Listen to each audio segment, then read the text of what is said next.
Oh, gimana kuliahnya tadi? Ya gitulah Pak. Mana Mama Pak? Masih di kantor, belum pulang. Aku ke dalam dulu ya Pak. Ya, jangan lupa makan siang dulu. Ya Pak. La la la la la la la la la la la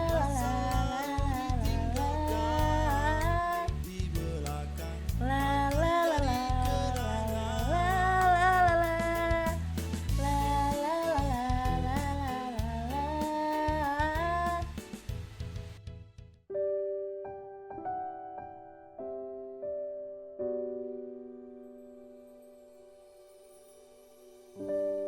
Ini kisahku, kisah bersama Suci sahabatku.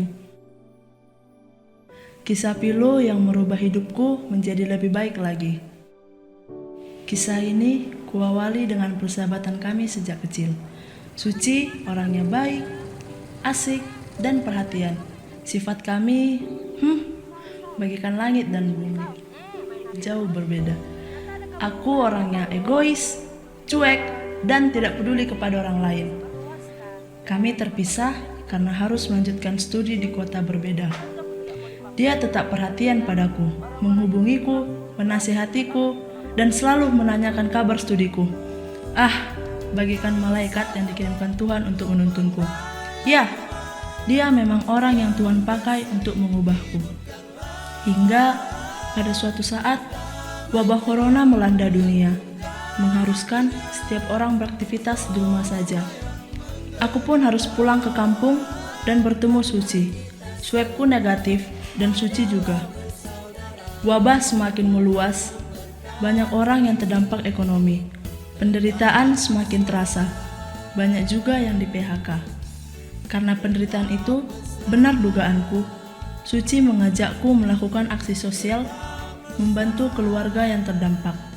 Awalnya aku menolak, tapi karena dia, biasalah, menasihatiku, aku pun menjadi mau. Kami membagikan sembako.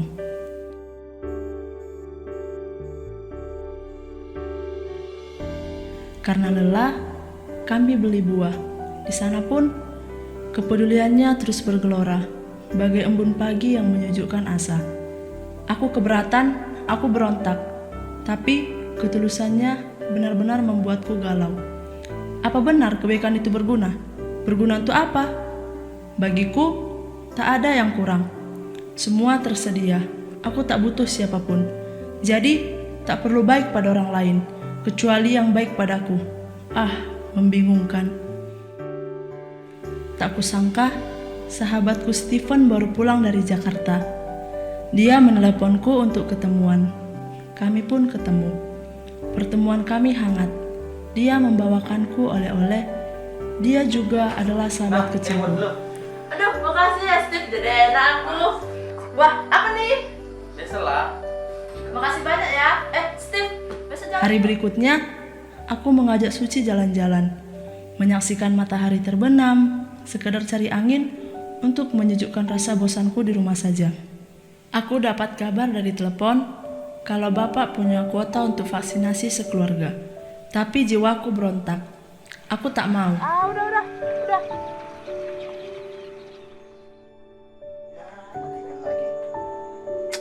Kami jalan sampai malam, asik-asikan, bercerita panjang lebar, sampai hal-hal privat sekalipun.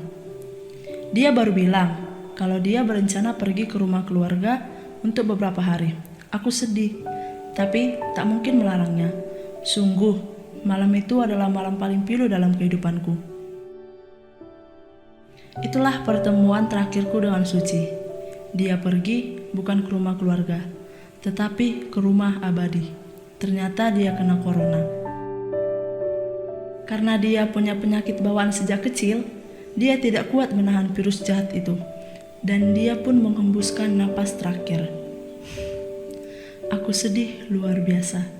Tak bisa kurundung sedihku. Dia telah pergi untuk selamanya. Aku tak bisa mengatakan bagaimana perasaanku dengan kepergian sahabatku.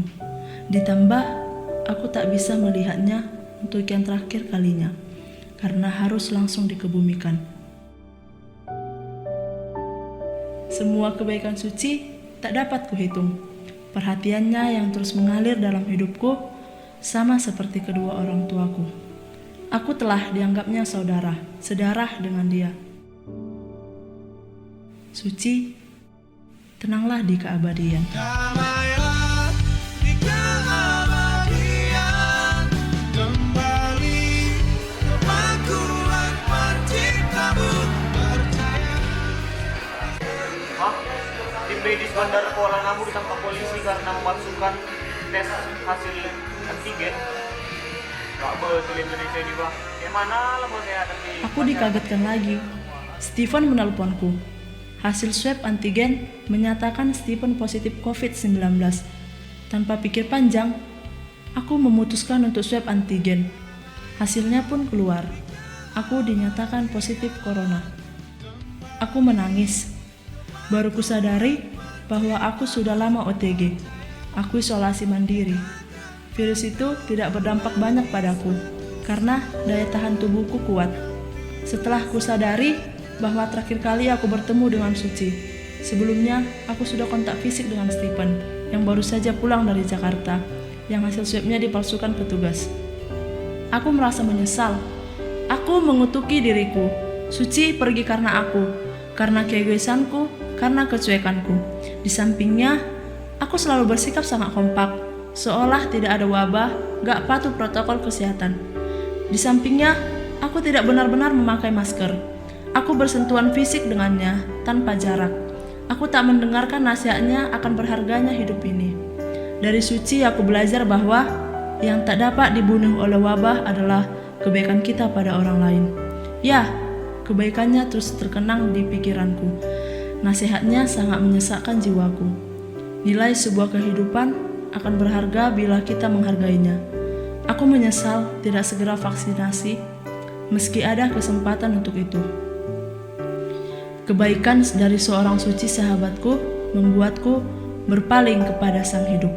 Saudaraku, hidup itu sangat berharga karena telah ditebus oleh darah yang mahal, yaitu darah Kristus yang kudus. Maka, rawatlah hidupmu. Terimalah vaksinasi karena vaksinasi adalah cara Tuhan untuk memelihara kehidupanmu. Aku yakin Suci di surga.